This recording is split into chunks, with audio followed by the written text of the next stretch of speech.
Class 10th maths chapter 6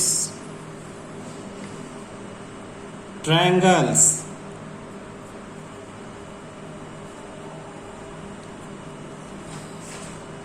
triangle की प्रॉपर्टियां पढ़ोगे, 9th में भी आपने पढ़ी थी, 10th में भी हैं। ठीक है, इस बार एक नया टॉपिक आएगा जो पहले आपने नहीं किया हुआ है। तो सबसे पहले तो हम जो करेंगे वो है आपका थ्योरम 6.1। थ्योरम 6.1 का मतलब है, थ्योरम एक स्टेटमेंट है, ऐसी स्टेटमेंट जिसको मैथमेटिकली प्रूव किया गया है। स्टेटमेंट क्या है, ये स्टेटमेंट आपको याद रखनी है। तो स्टेटमेंट है, if A line is drawn parallel, if A line is drawn parallel to one side of a to one side of a triangle to intersect the other two sides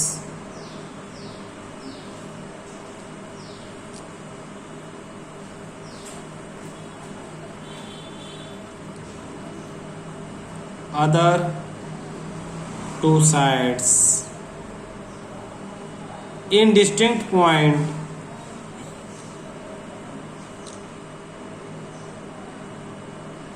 in distinct points. The other two sides are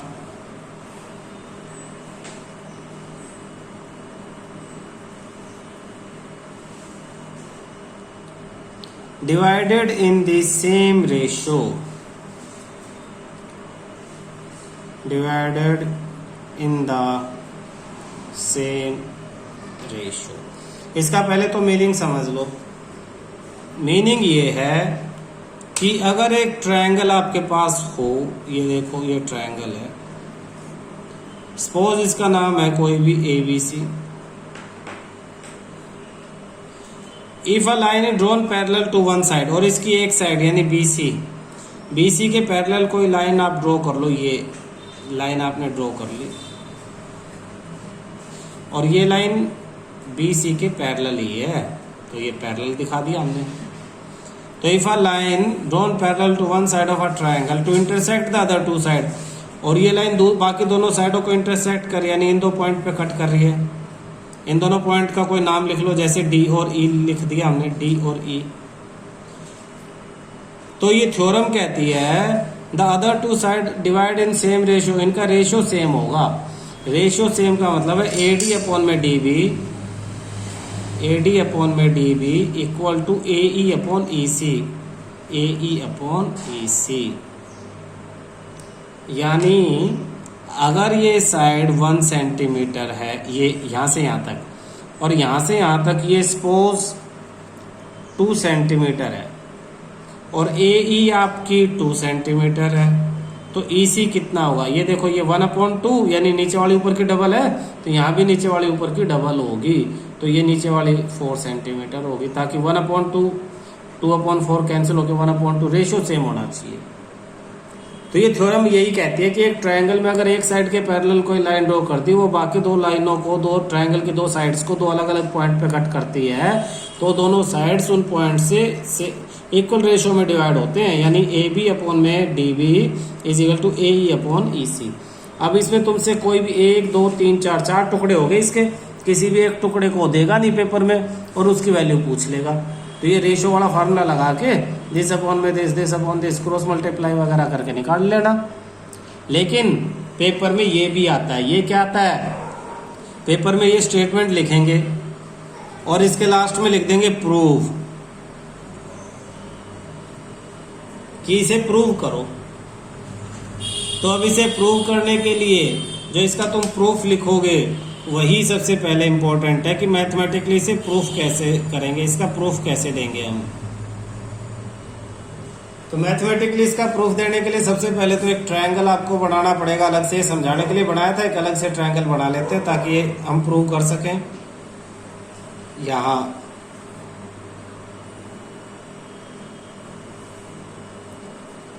ABC और लिख लो given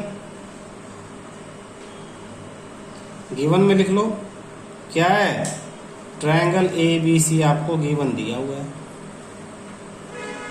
और क्या दिया हुआ उसमें, इन विच, और दिया हुआ कि एक लाइन है,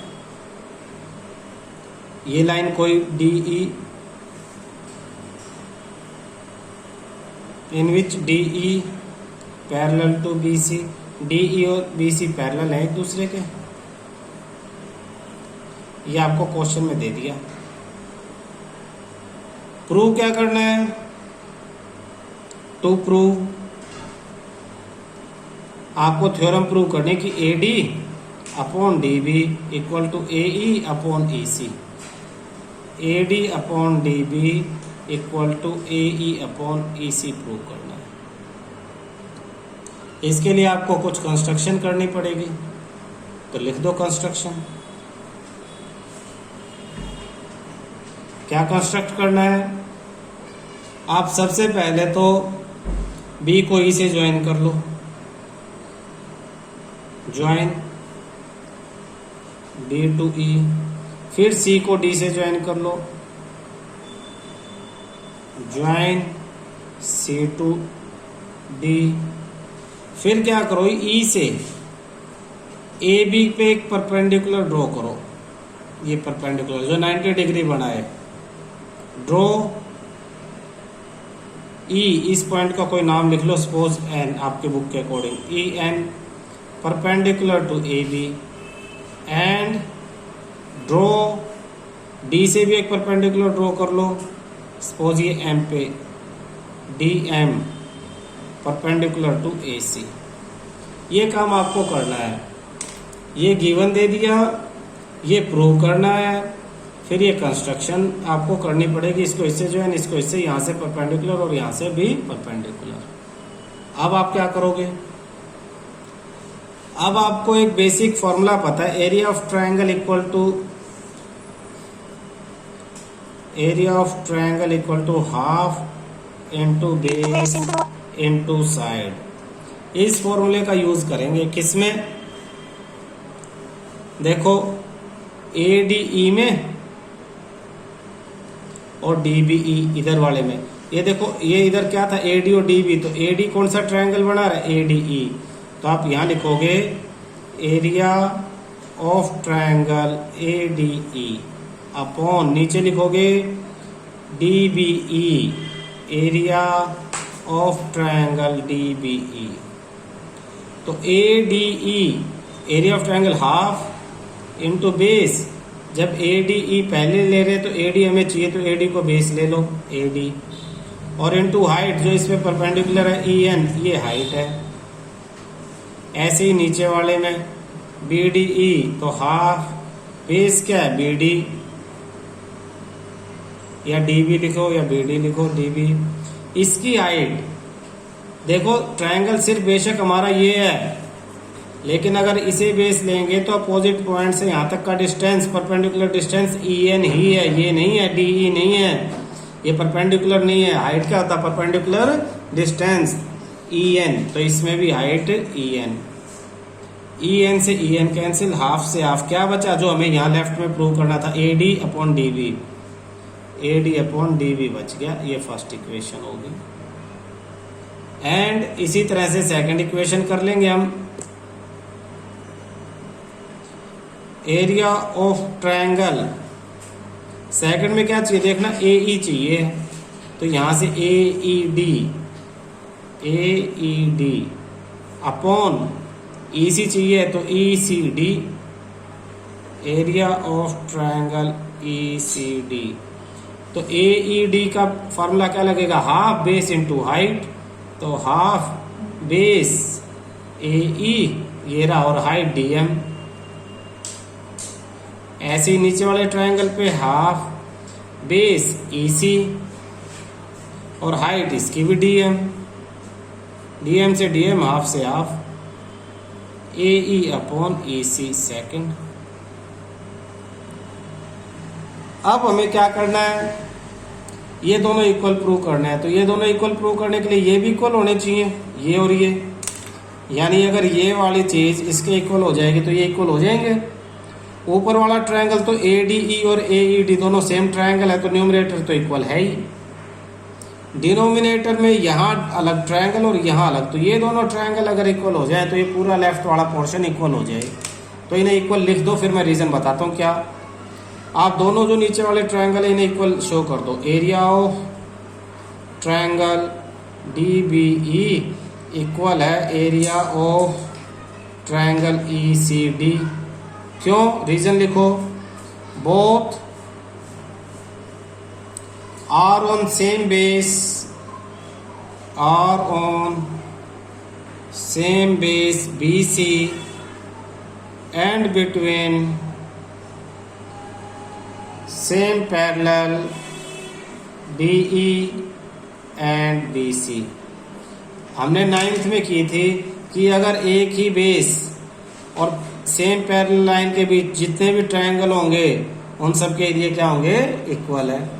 तो ये same base D E, B C नहीं है, ये डी ई है base, D E, D E, ये same base D E, D E पे डी बी सी है और डी ई सी, दोनों ट्रायंगल इसी बेस पे बने और पैरेलल लाइन के बीच में, इसलिए इन दोनों ट्रायंगल का एरिया इक्वल होगा। इसे थर्ड इक्वेशन बना लो और फिर लिख दो from equation first, second and third, A D upon D B is equal to A E upon A C. From equation first, second and third, A D upon D B equal to A E upon A C. Prove. Clear है।